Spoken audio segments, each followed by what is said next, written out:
All right, hello everybody. I think we're going to go ahead and get started. I'm Atlas, not the cool guy from CTF, much lamer than him. So if you missed his talk, I apologize. It was pretty good. And I'd also like to tell everybody I'm really sorry that you couldn't get into Dan Kaminsky's talk, but we'll try to be pretty good too. We're Chaos Theory. We're Chaos Theory because Shmoo Group was already taken. Up here on stage with me, we have Dr. Chaos. We have Beth, a little bit out of order on our slide here. We have Fade right here, Dig Unix, and Archon. Also joining us out in the audience there is one of my collaborators, Johnner, and Paul, Sasquatch, in case you're wondering. Today's specials, what are we serving up for you? We've got two projects. First one, what I'm going to be talking a little bit about here is NARC.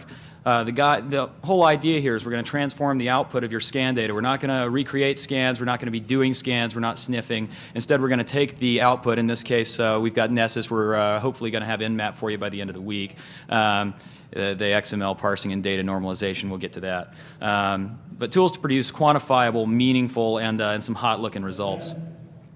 SAMAEL up next, sort of the natural evolution of the product that we released at ShmooCon, which is AnonymOS. This is a black box gateway. We'll create a secure, anonymizing, transparent firewall. So maybe when you're behind it, nobody will notice all the nasty things you like to do online. So, diving right in with NARC. First of all, I represent only myself. I'm a little bit irresponsible, so I can't take on anything else. So yeah, work likes this one. Why do we do this? Well, started off a pen test a few months back, and was supposed to have about 4,000 hosts involved, normal amount of data. Instead, it ended up being about 92,000. So a little bit of scope creep, and a lot of data to try and analyze. If you guys are familiar, Excel cuts off after 65,000 rows. So you have to start doing something a little bit more creative in terms of pulling out what you're looking at. What else do we want to do? We wanted to be able to do a little bit of trending and vulnerability analysis quickly. I don't know how many of you work in consulting, pen testing, vulnerability analysis, but very rarely does a client come back to you and say, you guys you don't cost enough. We really wish that you would spend 2 or 3 more weeks going through this data. So we wanted to try and cut down the time there and produce some pretty nice results in terms of reporting format. So a little bit about security reporting. The things that don't work. Selling on FUD, I think we all know this at this point, but you can't go in and say, oh, we're going to get hacked. Most people don't really respond well to that. Also, you don't want to come in with too much data. Hey, here's 10,000 pages of results that we got out of a scan tool. Mr. VP, please give me some more money. They rarely like that one. Oversimplification. If you're talking to the guy that's in charge of fixing this stuff, you don't want to say, hey, it's good. It's bad. You want to give them a little bit more than that. But you also don't want to walk into the director of IT and explain how the flux capacitor is over-inverting the Jeffries tubes and you're going to blow your phase inducing. So, So what do you got to do here? You got to report to multiple levels. You have your network engineer. He wants some details. He wants remediation steps. He wants something that he can hang his hat on so when he goes and does this thing and there's still a problem later on, he's not getting canned. Doesn't want the graphs, charts, and all that crap. You guys are probably familiar with this. As you move up the chain a little bit, you have to start summarizing a little bit more. You have to start taking out some of those complicated and hard words like protocol and port. As you go up even further, what you have to start talking about is a thumbs up, thumbs down kind of view. Hey, information security, we're good. Nah, we're not so good. So what are we going to do to make security reporting better? Well, number one, we need to rely on objective and quantitative data, because when you're going in and you're trying to when you're trying to push an information security program from the standpoint of we want to remediate these vulnerabilities, we want to protect these hosts, and we have this data that is of this value. You need to do that in a numerically sound and mathematical way, not in the, well, I kind of feel like this host is important and let's spend a little bit of money. We also want some correlated data. You want average number of vulnerabilities by platform. If you're going to decide to move platforms in the future, you may want to have a test program. You may want to see, hey, we're spending half of our time patching Windows boxes. I don't know why that one would come to mind. Maybe we should move to something that doesn't have, Super Tuesday. So what have we got for you here? We're going to have, as I mentioned, we're going to have some import scripts for a few other tools right now. We're able to pull in anything that can output into SQL, and in this case, we've got NSSWX scripts that we can show you. Some CAN queries to show you, what type of things you should be looking at. And of course, pretty colors and some really, really slow JavaScript. So if anybody would like to see me after to help me out with that, that'd be awesome. So let me see here. I'll switch over. This is our tool. We're going to go ahead and import some data. This data is a result of a quick little scan of the Aladdin this morning. So anybody who's staying there, I apologize.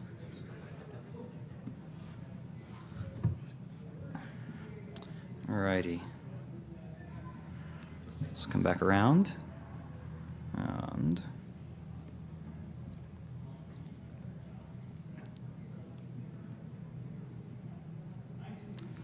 so we're going to run a report. We have a few canned CSS styles here, and you can, of course, modify those to match any color schemes that you want, any sort of image replacement. Uh-oh. I'm sorry, say again? It came down at the very last minute, and it was the one that had to go. But if you want it, see me afterwards, and I'll give you the script, just because I like you. So we'll go ahead and grab Citrus, because what style would be complete without one called Citrus? We want to see, let's take a look at everything for any database, because surprisingly there were a few. So here we go. You have a couple of Postgres vulnerabilities. This was, of course, as you'll notice, this was the router, so happily provided by Kaos. And then underneath, apparently a client with MySQL running. It's probably my box. Who knows, right? So you can sort these also. And this is, as I alluded to, the slow-running JavaScript. You can sort by, in this case, we only have two criticalities. You can sort by the description or by the scan date. And in this case, all of the data came from one date. But it'd be fairly simple to correlate between them. All righty. So that's the basics. Again, basic stuff right now. Launch back in. As we move forward, what are we working on and what do we have? We have, first of all, some of my development team helped me out with this. Was on PHP 4. We're releasing on PHP 5, so that caused a lot of fun last night. That's why some of these things aren't there right now. For instance, some of the Ajax got pushed off the page. What we're looking at doing is fully customizable queries where it will provide you a Google Suggest interface. So as you're typing in, it'll go ahead and populate and say, oh, by the way, you've got these other weirdo services that are going to drop down. Extensible import framework. This is a big one. This is one that has given us fits, and we really haven't found anybody we could steal the code from, which was really sad. But data import from XML into SQL statement is kind of a pain based on the hierarchical structure and the data normalization that's required there. If anybody has any experience with that, again, I'd love to hear from you afterwards. We have something that we think probably by the end of the week we'll have something out where we can go ahead and pull in your results from Nmap or any other XML tool. Ultimately, what we'd like to have is a web-based front end for graphically creating regular expressions to parse any sort of tool that you can get data out of. So if you've got a scan tool that, say, does your application layer but only reports into HTML or only reports into PDF, go ahead and be able to parse that out and based on regular expressions within the file, pull in the data that we want and then cross-correlate it to your platform vulnerabilities or your operating system identification or your banner grabs, anything like that, and then be able to quickly sort through and limit that data down. So after that, we move right along to SAMAEL and Dr. Kaos.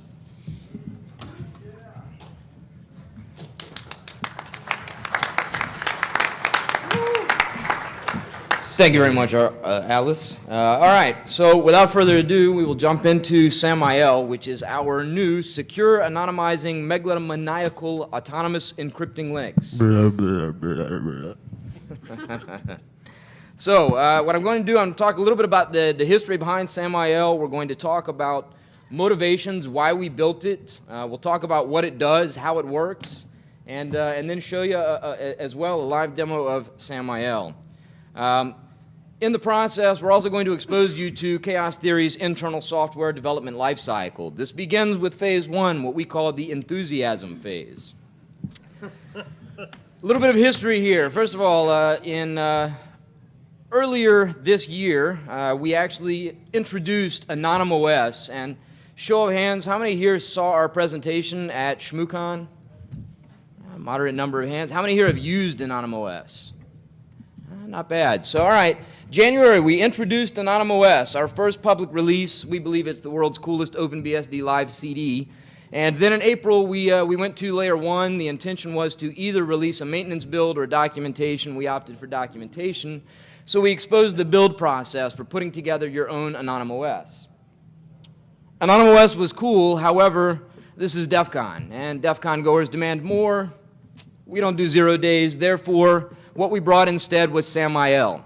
I'm going to turn the mic over immediately here to Beth, and I'm going to let her talk a little bit about why we did what we did and why we go through the trouble of building tools to provide anonymity, tools like AnonymOS, tools like SAMAEL. So, with that, I will turn over the mic to Beth.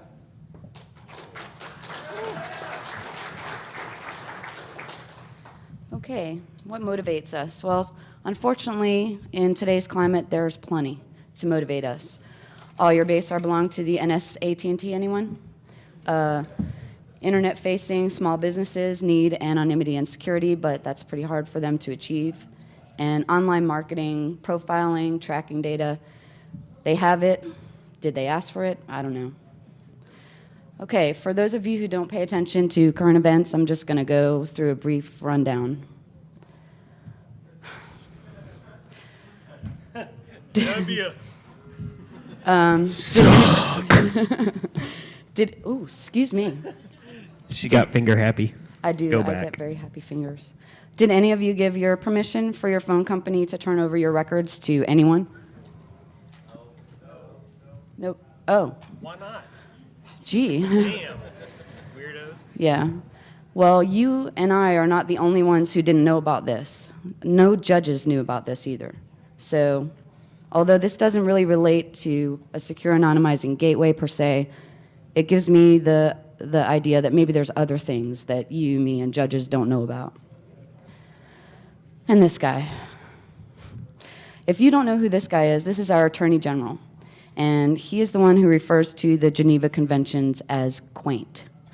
I guess it's his turn to try and figure out a good way to make such data collection legal. And he does a pretty good job. He throws around a lot of words like reasonable. Everybody wants to be reasonable. And a couple of, we have to protect the children's. And that always works. And it works on the legislature. Apparently, a legislative champion was found almost immediately. Ms. DeJet of Colorado did this nice piece of legislation, which requires your ISP to keep your identifying data as a subscriber for at least 1 year after you cease to be their customer. Between me and my ISP, we don't think that's very reasonable. The FBI wants to get in on the act. The FBI legislating, yes, they draft legislation. Although that's not their gig, they had to find a proxy, Senator Mike DeWine from Ohio. Anybody from Ohio? Did you vote? Did you vote for a senator? If you didn't, now's the time to start doing your research. Yeah, the FBI just isn't interested in retention, though. The FBI wants to have ISPs give them real-time access to the network created by ISPs, and they also want manufacturers of netgear to build in backdoors for them. The last time I heard about a piece of legislation that made my life easier or forced industry to do something that helped me to get my job done, I don't know. I'm not that young, but I still can't remember one. So the FBI must have a lot of pull there. And of course, it's not just here in the States. Europe, the great bastion of privacy, is also caving to the pressure. And then there's marketing. That, I think, is the next frontier for data mining for the government and other people that we don't really want to have our information. Marketing information. They know where you're going online, what you're buying. They know what you're searching for, what you're curious about, and who you are. They all say that they don't correlate this information and keep identifying info together with aggregate info about anonymous browsing. I don't know if that's really the case all the time. They have all the info, they store it, and it can be mined by marketers, it can be sold to the highest bidder, and ultimately it can be subpoenaed by your government. Geolocation is also very interesting with muni wireless networks. They can now actually market to you based on where you're physically standing. If you're by Fisherman's Wharf, they'll market to you, ads for a seafood restaurant. If you're not by Fisherman's Wharf or you're in Chinatown, they'll give you ads for something else. But they know where you're standing, not just what you're looking up on the net, not just what you bought 3 years ago. It's all information that they have and they store. On to the underworld. I love this Fox News headline: cybercrime, more widespread, skillful, and dangerous than ever. It's like new improved cybercrime with fresh, clean scent. And they're right, it is improved because now they're organized. Speaking of organized crime, card cartels, mafia, everybody likes to talk about the Russian mafia. And the bottom line is they're commoditizing hacking. There's always been a little bit of that, but now it's on a broader scale. And it's continuing to evolve with our defenses and our technology evolution. And there's that old Chinese curse, I think, I hope you live in interesting times. For the commoditizing of hacking, I think the next 10 years will be very interesting times. Is it hopeless? Absolutely not. There's great folks like the EFF who are ever vigilant and actually looking out for your interests and my interests. They could give a good lesson to our public servants.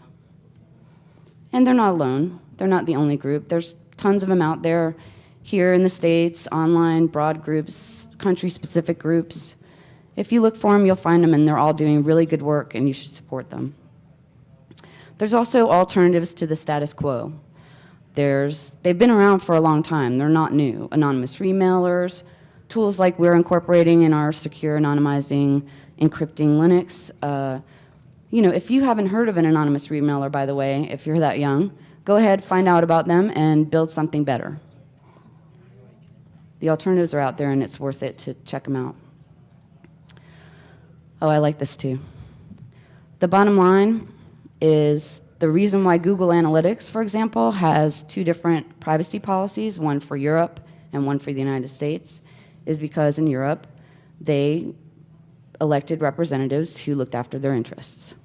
And California is very smart as well because they're doing similar things, and we could all learn a lesson from them. This one's so good, I'm just going to read it straight to you. This is in addition to the California State Constitution with explicit privacy language. They quoted someone here: the right of privacy is the right to be left alone. I believe that was Brandis. It is a fundamental and compelling interest.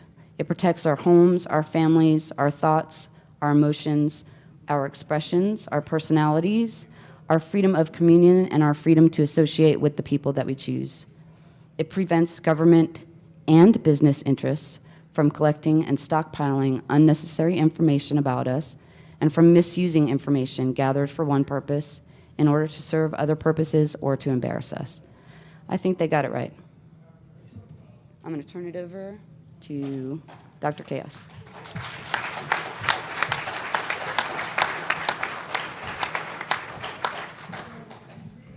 Okay, so this begins Chaos Theory's Software Development Lifecycle Phase 2. This is what we call disillusionment. We've identified a premise and we said, holy shit, everything's really fucked up. Now we got to go out and fix it. What are we going to do? So here began the design goals. Here's where we started with SAMAEL. We had a lot of ideas, and a lot of these ideas come straight from what we did with AnonymOS. We got a lot of requests after folks got AnonymOS in their hands and they started using it.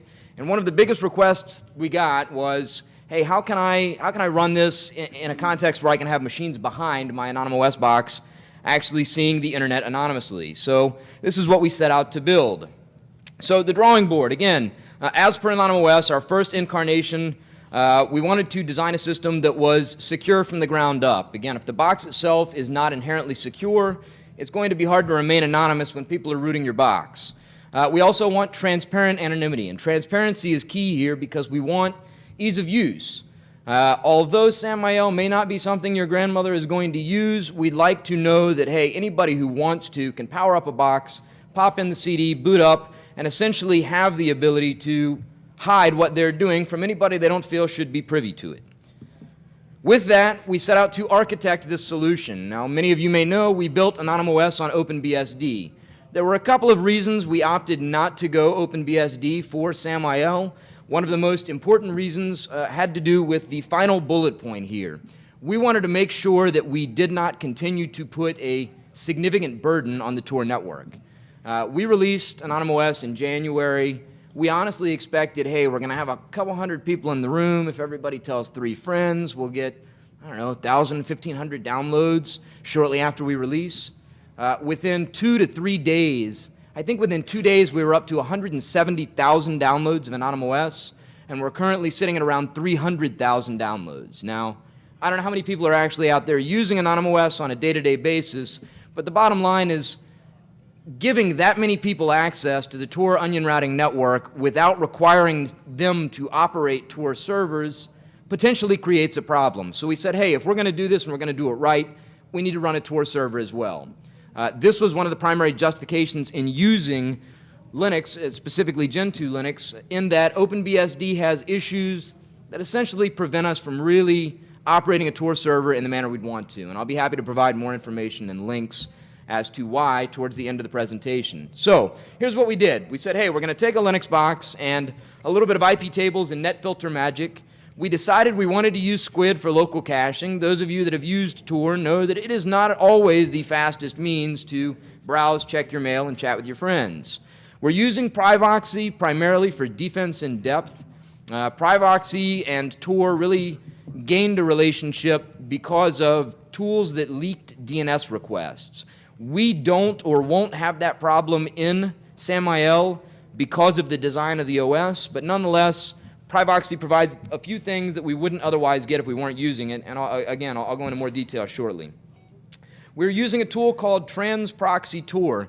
We actually started with a tool called Transox, and after a little bit of testing, opted to go with a newer, albeit slightly lesser tested tool, Transproxy Tor, which is handling essentially transparently anonymizing, or more appropriately, transparently soxifying all of the traffic that would not normally go through our Tor sox proxy. Tor, again, is providing all of our anonymity and encryption, and I should be careful in saying this. Although traffic is encrypted between Tor nodes, this does not necessarily mean that all of your traffic, which might normally be in the clear, is going to be safe from prying eyes. On the local side as well as on the far remote side, if you're running clear text traffic, it's still clear text traffic. But the traffic is at least encrypted amongst Tor nodes. And again, we opted to start a Tor server automatically. So, here begins phase 3. Phase 3 of the software development lifecycle at Chaos Theory is panic. Oh my God, we've put all these design goals together. How in the hell are we actually going to do this? So, here's what we did. I'm going to go into a little bit of detail here, and then I'm going to let one of my other guys give you a little bit more detail about how we made all this work. But the 50,000-foot overview, we opted to use Gentoo as a base. Most of us use Gentoo on the Linux boxes we have in our own networks. It is an excellent base. It's highly customizable. Because it is based on source, or because it is built from source, it tends to provide higher performance than we might get out of a stock binary build. It's easily maintainable, and most of us are pretty big fans of the Portage package management system. Show of hands, Gentoo users in the audience? Yeah. All right, so again, there are issues with running Tor servers on either OpenBSD or versions of FreeBSD. We eliminated our Tor server issues. In theory, it should work on Intel Macs, although I will be honest and tell you up front, we have not really done any testing here. So this certainly deserves a little bit more examination. This also means it's easy to install on your local hard drive, USB stick, compact flash, or really whatever you want.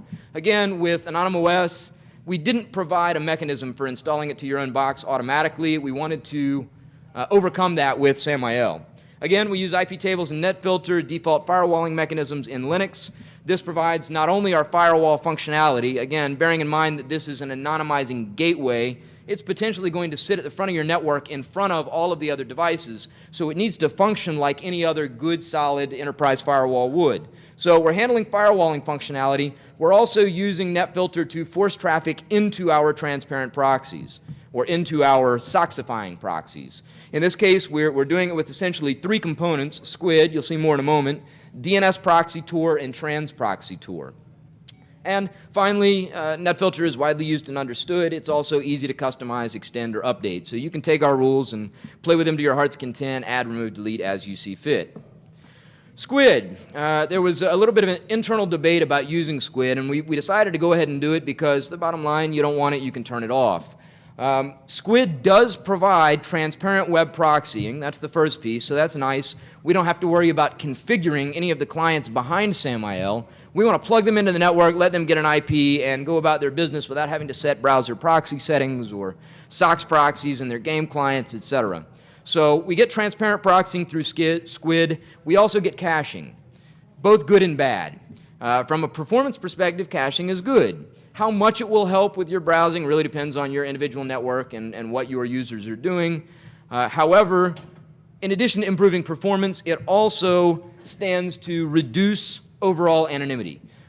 Because there is no anonymity when we are retaining cached data locally, the SAMAEL box itself will potentially become a source of information about what your users are doing. You might want to consider turning off the cache, turning down the cache, or disabling SQUID entirely if this concerns you. And essentially, the system will work perfectly without SQUID if you disable it and then modify your firewall rules appropriately so that the firewall is not trying to force traffic into it. From here, Privoxy. Privoxy is an oldie but a goodie. Again, is really more defense in depth than anything else, designed to, or not designed, implemented in conjunction with Tor to overcome limitations, old versions of Firefox, other tools that leak DNS requests. However, even though in our case we are manually grabbing all of the DNS and ensuring it goes out the right place, there are a few things that Privoxy provided. Albeit SQUID could provide them on its own, Privoxy does a pretty good job out of the box at doing things like hiding personal browser settings, hiding browsing history, stopping refers, changing user agents. So we kept Privoxy in the chain, and as well, it also blocks ads, web bugs, and other tracking mechanisms that Beth was talking about when we talked about marketers and data collection. So again, Privoxy's there. The system will work perfectly fine without it, so long as you modify your firewall rules. By default, the chain, though, will include both SQUID and Privoxy. From there, we go to Transproxy Tor. Transproxy Tor, again, is the tool that we decided to use as an alternative to TransSox. Transproxy Tor is a bit of a newer development. It has a few potential advantages and a few differences in the way it's written, the way it works. Primarily, number one, it's written in Perl. Number two, it has multiplexed I/O. So we should potentially see some performance improvements using Transproxy Tor instead of TransSox. Ultimately, though, what Transproxy Tor does is it takes information that is not designed to go through a SOX proxy, it soxifies it and hands it off to Tor so that Tor is going to be able to take it and anonymize it appropriately. The other cool thing about Transproxy Tor is that it works in both Linux and BSD. So the way we look at it is for future iterations of either SAMAEL or AnonymOS, we have a single component that will allow us to transparently anonymize without going through some of the machinations that we went through in AnonymOS to accomplish that goal. And of course, Tor. I am not going to go into significant detail on Tor, mainly because we've done it before. We're on a limited timeline, and I expect that most of you know and understand what Tor does, and at least at a basic level, how it works. Tor essentially provides ubiquitous anonymity for any soxified service, and again, hence our use of Transproxy Tor to ensure that services that don't recognize SOX are still going to be able to pass through the Tor proxy without knowledge of the way it works. Bear in mind that Tor is a tool that is useful both for personal privacy, right? We're trying to protect ourselves against nasty legislation that's going to allow people to collect all of our personal data and sell it to marketing agencies or give it to government agencies that might think you're a terrorist because you come to Defcon. But bear in mind, it's also very useful to those same agencies. When FBI is out trying to investigate child porn, it's pretty important, in fact, it's pretty critical, that they can do so without, a lab full of guys coming from an FBI.gov address. Granted, there are other means and mechanisms by which to investigate things like child porn and gain some level of anonymity, but the bottom line is this provides all of us, all of the good guys, so to speak, with a means for anonymity that we haven't really otherwise had. That is essentially the list of components that make up SAMAEL in terms of what it does. With that, I am going to turn this over and pass the mic to Archon. Archon is going to take all of these bits and pieces now and tell you how it works. All right. Hell yeah. So everyone wants to know how it works. Well, right here you can see we've got 4 simple lines to explain exactly how it works. One, as we all know, Senator Stevens has told us that the internet works through tubes. So of course, our service also uses tubes. They also take advantage of the fact that, as I'll explain a little bit later, trolls like onions, and trolls and onions play an important part of how this whole thing works. And you want to be careful that when your data gets mungled, you don't get your name translated from Tuttle into Bungle, because otherwise you're going to have to file for a 26B/6, and Deagledine's going to hate you, and we're not going to listen to you unless we get the right forms. And I guess not enough people have seen Brazil to get that one, so. All right, tubes. So we have tubes. We need tubes to get the internet to work. Even though all of us are familiar with things like ARP and IP and, you know, layer 1, 2, and 3, we're all wrong. It's tubes. So we have our tubes from the client boxes. They come into our fancy smancy gateway, and then we take these tube packets, and if we see a web packet, we actually take that, transparently push it into Squid. Squid takes the data, does its own little caching when it gets the data back on the receiving side, but in the meantime pushes it into Privoxy. Privoxy takes it, tries to scrub it. Again, you need to be careful that we don't mistakenly misscrub your data, but basically we're just trying to cut out things that might easily identify you on a higher layer than the IP layer for anonymity's sake. It then directly pushes that into Tor, bypassing the Tor, the trans proxy process when you're using your web traffic. All your other traffic, however, is magically taken through IP tables, pushed into this wonderful utility, transproxy Tor, which then pushes it directly into Tor using the SOX protocol. Basically, transproxy Tor is a wrapper that takes the raw packet data and turns it into SOXified traffic for Tor to understand. There's also a second utility that comes with transproxy Tor. It's called DNS proxy Tor. And it basically does the same thing, except that it initiates a SOX DHCP request. One of the great things about the SOX DHCP request is that it is blindingly fast, no matter how slow Tor is. Next, as to why trolls and onions are important. This is how we explain why Tor is slow. Basically, at the end of every one of these little tubes that grows all over the internet, we have trolls, and trolls, as everyone knows, really like onions. So all of our traffic appearing as large onions being pushed through these tubes, sometimes they get distracted, and the trolls will take our packets, and they'll hold on to them, they'll keep them, they'll put them on their shelves, and do whatever they want, sell them on eBay, you know, whatever they want to do with it. Traffic gets lost, things get slow, and, you know, we have Warcraft to blame for it. So.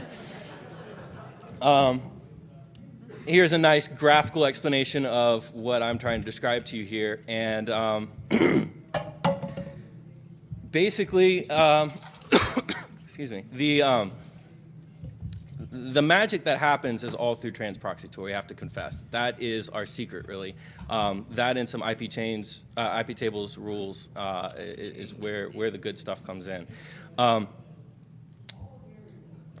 It's off the chain. It's off the chain, man. It's off the chain. So, we have, I can't really think of anything else to describe to you as far as how the back end works other than magic controls. So to cover a little bit of the front end, we tried to come up with a nice linksys, D-Link styled web interface for you to configure your box with. You're going to get a little demo of it here in a minute, but in the meantime, we basically have the ability to configure your internal or your external interface. You can set up any wireless settings that you need. Because we ran into some serious problems with virtually all cards not being able to accept AP mode, we've removed support for that from the web interface. Basically, only if you have something that host AP can support can you set up that mode. So you really only have the ability from the wireless front end side to join a managed AP, and then from there you can have the traffic routed through your box. We have tested that it does work, and that is how our demo is going to work. We've got a little Python in the back end. We took advantage of a little typo here. Cheetah is being used, but more importantly, WebPY from Aaron Schwartz is where we use our web framework from. We've got some little bit of JavaScript in there for helping you configuring your wireless and DHCP options, and we've got the necessary Tor options in there to be able to provide your email address for Decoldine to hit you up if he's got a problem, give it a name, and set any bandwidth limitations you want on the external Tor server side. And that's about it. I think we're about ready for a demo. That's me!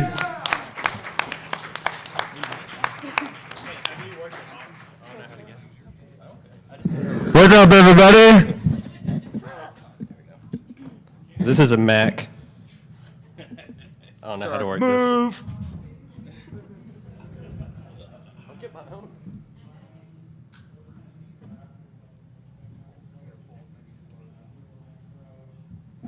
So I didn't hear anybody laugh to the a little Python in your back end. What's up with that? Are y'all awake? Python in your back end. I'm not into it. Maybe some people are. It's all good. We're cool. Developers, developers, developers. Is this thing working? Rails in your back end. Rails with trails. Skid marks are not good, no matter what anybody tells you. Come on. Have at it. All right. Yay! All right. I just want to thank everybody up here. These fuckers worked their ass off, and we've been up all night long. Yeah, all week straight, and the week before that. So let's actually see if this works. This is going to be awesome. And this is the whole point of me being up here, is just to pull up a web page and go, fuck yeah. So, what would people like to see? Something obscene. Who's here saw us at SmooCon? Raise your hand. So nobody understands granny trannies. Did you read the Wired article? I don't know. We'll see if it comes up. I just gotta see this. Oh yeah, this is my awesome webpage. Wait till you see. This is disgusting. Yeah, look at that. Granny plus tranny equals granny trannies, and that's my awesome HTML. So let's go into how you're going to set this up. Basically, you are going to... No, we did not let him design our web interface. Actually, okay, if you click on the lady right here, it'll bring you to the setup page. No, I'm just kidding. So let's see here. Is it .10? No, .1. Chill. IP chicken. .1. Yeah. Give us an IP chicken. Man, y'all chill the fuck out. This is my part. Was I speaking during yours? Hell no. Damn, bitch. I can't even type. HTTPS : / and then another slash. Motherfucker, I swear to God. And then we hit enter. All right. We have our own self-signed certificate. Bam. Hit okay. It's, we're going to accept that. And the username is admin. And the password, we're not going to tell it to you. You have to figure it out yourself. We're only Just kidding. $49,000 short of the VeriSign. It actually is default is admin whenever you have to go in, but we've changed that just so you can get in. Okay, yay! So what you do is it starts out as our status page. It basically gives you all the network interfaces and their current state, along with the output from RC status. And there's just a lot of shit there. I'm not going to go into that. So the first thing that you're going to do is you want to go and configure your external and your internal network interfaces. Seeing that this is wireless, you just go over here and you drop down the box and pick your interface, add in the IP address, or when you use wireless, add in the SSID WEP and what mode you need to set it into, and if you want to change the MAC address so it adds to your anonymity. You can set up the internal network interface here. Basically, the box works in two ways. It can work as a standalone proxy, or it can act as your actual gateway. So if you want it to be your gateway, we have a DHCP server built in, and you can serve up IP addresses to everybody. Under general, this is where you would change your admin password. You can set your time zone. NTP is not running by default. So if you need to run it, this is where you would check it. It is now and on. Oh, it is now. Okay, sweet. We're awesome.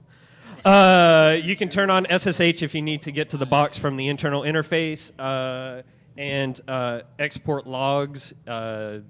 We had a serious debate about this, but It only allows you to export your logs to an internal IP.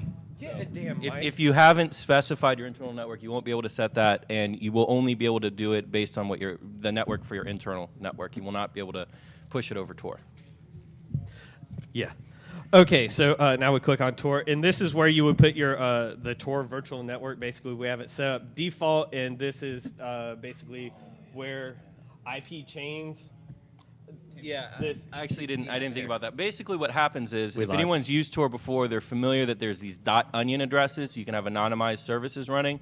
In order for that to work, what Tor does by default is it assigns the DNS lookup for any .onion address to a 127 IP. That doesn't work when you're working through a gateway mode. So you have the option to specify your own network range for it to pick IPs from for .onion addresses. We picked what we thought would be a fairly unused default, but we also gave you the ability to change it in case that happens to conflict with either your internal network or any other network in your routing path. Sweet. So this is where you would configure anything based on Tor, and that's how our interface works. So cool stuff. One other thing we should probably point out is that not only is SAMAEL installable as a gateway onto, essentially any box within your network, SAMAEL, like AnonymOS, is a live CD. So should you desire, this is basically an instant gateway. Drop the CD in any x86 box or potentially a new Intel Mac even, reboot, and you've got a gateway device that's going to provide transparent anonymization and a good external firewall. Yeah, you do. Okay, so one of the big things with AnonymOS that we had a lot of problems, or that the shit just wouldn't work, is you can't.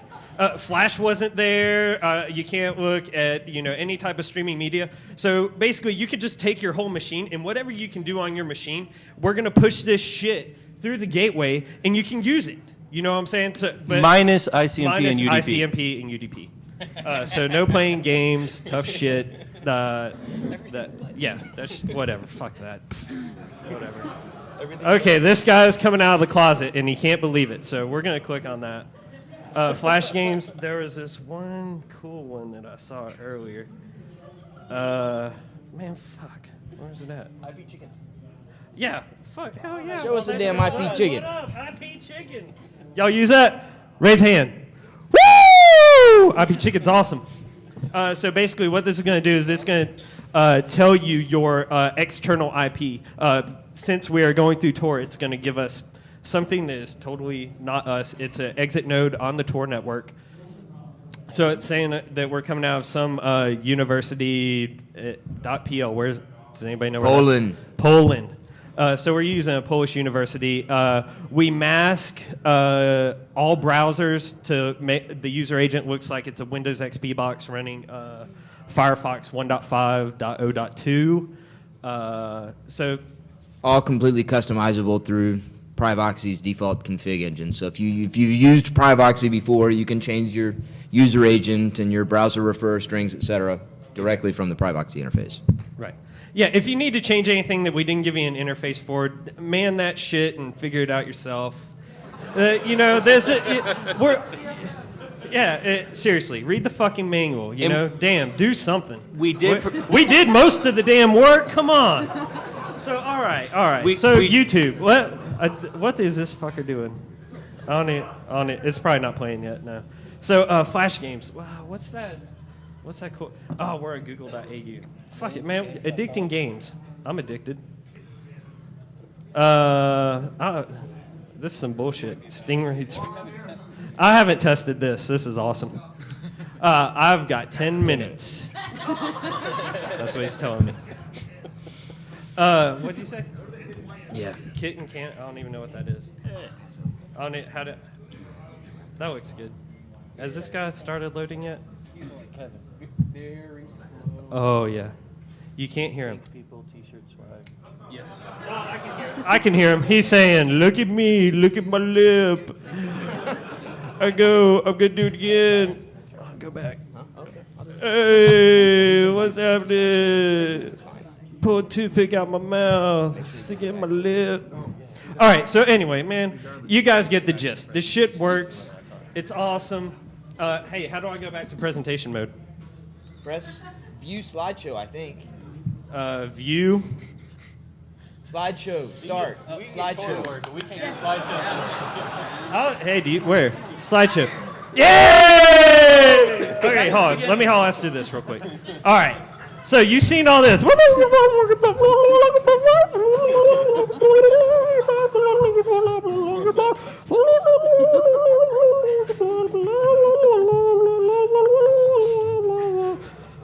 Kevin! Woo!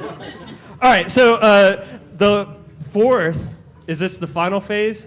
We have five. We have five, so this is the fourth, hence IV. Search for the guilty. That is us. Dr. Kaos, Fade, myself, Archon, Beth. We all worked our ass off. We hope you enjoy it. Shit doesn't work. Pipe it to Dev Null. We don't fucking care. Okay, and the final stage is punishment of the innocent. We would like to thank Transproxy Tor. Go to this website. That's the .onion site. You can only reach it through using Tor, and that's Fabian Keel. Thank you, the Tor guys, Roger Dingledine, and I forgot the other two dudes. Dingledine. Roger, are you here? He's not here. Don't stand up! Who are the other two guys? That's Paul Syverson and Nick Paul. Mathewson. Hell yeah. Can I get a round of applause for those guys? Those guys worked their ass off so you could say anonymous. Thank you to the EFF. Without them, some of us would be fucked right now. And I'm doing all right. These are the people at the EFF. Fuck yeah. What should we do? Or what should you do? You need to run a fast Tor server. Otherwise, that shit's slow, as you already saw. Call your representative. Vote. Support Tor. Support the EFF. They'll take volunteering. They'll take money. Huh? Dunk tank. Go to the dunk tank. Jesus, $5. I even saw a YouTube video earlier. Some dude just walking up and punching the shit. Fuck that. Go up and pay your money. Damn. Jump in. Look, we need help. Seriously. Do you want swag? Give me a question. Fuck yeah. Yeah, this is the time for you guys to give us questions, and I think we might even have a box of goodies back here. So, yeah, I guess do we have a? Any questions? I don't care. Stand up. Start yelling. Right here, John Callis. Yes. Yes, Okay. it is by default. Okay, so we have the internet made of pipes, and we got a squid. And the squid reaches down with its tentacle and tries to grab the onion from a troll. Now, if the troll chops its tentacle off, squid don't have bones. So can I be tracked from the tentacle that gets chopped off? And will that make the squid toss its cookies? Depends. What's your thaco? What size shirt? What size shirt? Awesome question. Squid size. All right, go ahead. Yeah, if you want to ask a question, come up to the mic. Hey, Nick here. I'm one of the tour guys. Before you put this to bed, I want to really beg you for a feature. And if you say no, I want to do it in public so the next people to do something like this, put in the same feature. Okay. I want to beg you for an auto tour update because in 1 year, the version of Tor you shipped with this thing is going to be obsolete and dead and it won't work anymore. That is why we've provided you with a stage 3 tarball that you can install yourself via Gentoo. Lovely. And can I trade you but you some can install, and we have included so far any portage overlay e-builds that we had to supply ourselves. So working with that and then future e-build updates that either we or Gentoo would provide, hopefully you can get that done. As far as updating the live CD, We'll just have to see what happens. And so on that basis, for instance, we're actually using the very latest security update for Tor. So for instance, despite the fact that 1.1.22 is what's stable in the Tor portage tree, we're actually using the 1.1023 that was recently released to correct server issues, client issues, etc. So with a custom e-build and with portage at your disposal, you should be able to, we're hoping to facilitate keeping Tor up to date so it doesn't become obsolete. The one thing that we did do is we did an overlay and we did our own Tor to the latest update that didn't have a fucking e-build yet, and that was a pain in the fucking ass. But we got it. All right, we got 5 minutes. Come up here. Thank you very much for fucking When you guys ask a doing question, Tor. give us your shirt size if you want some cool shirts. They're really cool. So I had a question for you guys. You have done a lot of anonymizing, proxy work, that kind of thing. What are your guys' opinions on the actual legal risks you take being a Tor exit node for other people's traffic? So, you am can not have a a fucking lawyer. problem. You can use a size 12 rope for the noose if you want. We personally believe that it shouldn't be a legal issue, and so we therefore take the stance that we're going to assume that it's not a legal issue, and you're going to have to catch us. There's actually a great answer for that. That's addressed very well It's a live CD. at Run! the Tor site and by the EFF as well. And the bottom line is there certainly are risks in being a Tor exit node depending on how the nodes themselves are used. One of the biggest things that we can do to stop that is make sure that all of us aren't doing things that are going to A, ruin the Tor network, and B, cause legal problems for others. So don't fucking run BitTorrent through, you know, your Tor onion router. It's not good for anybody. It's going to cause somebody like Archon to get a notice from the RIAA claiming that he's downloading new Britney Spears albums. And at the same time, it's also going to slow down the Tor network a whole hell of a lot. So, I mean, there's certainly no way to avoid all potential issues, but again, I think it's probably better addressed or best addressed by the EFF and by Tor and a lot of the information that's at their page describing how and why they did what they did. Done. answer. Period. Shirt size. Come on up. All right, go ahead. So I'm wondering about running it off of like a USB thumb drive. What's the total size? The actual CD. What's that? Minus the stage 4 tarball. We're probably going to have 2 releases out there. You're probably looking at, I think we're like at 90 megs, 111 megs, sorry. When you add in the stage 4 tarball so you can install to the hard drive, it basically doubles. So you're looking at 200 to 240 megs. Cool. So it's way smaller than the 700 meg bullshit that we gave you last time. So awesome. All right, next person. What size? So what's next? What's next? We're not fucking gonna do any more of this anonymous shit because I think we've pretty much toured a new butthole and we're fucking up Tor. But at least now now your box acts as a Tor server, so hopefully that will put more boxes on the net, make the shit a little bit faster for you. What's the future? It's whatever our pot smoking adventures take us. You never know.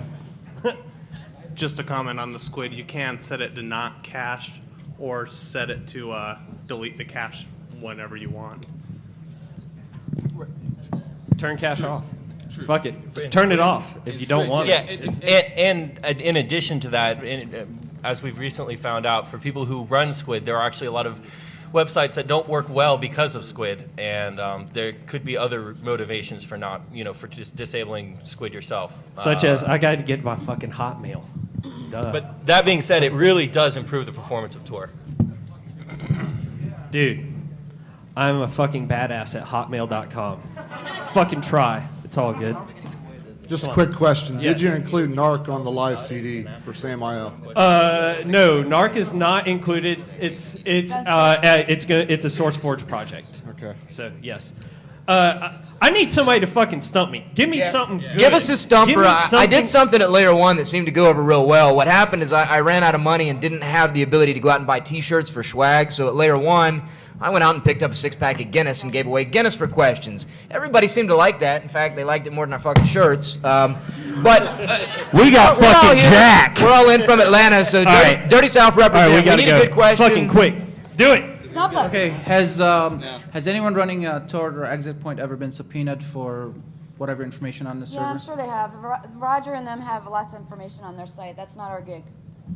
Yeah, but we just implement the I'm shit. sure they have, and I'm sure that they couldn't possibly comply. I don't know. What Nick Mathewson said a moment ago was, if anybody does get threatened with legal action for using Tor as an exit node, the EFF is looking for test cases. They want information. They want to work with folks that are being threatened with legal action to help avoid this in the future. So. All right, cool. We gotta get off the stage. We're gonna be out at the bar. We need help. If you're a developer, fucking come talk to us. If you have ideas, fucking come talk to us. Because we want to make this shit fucking right. Thank you very much.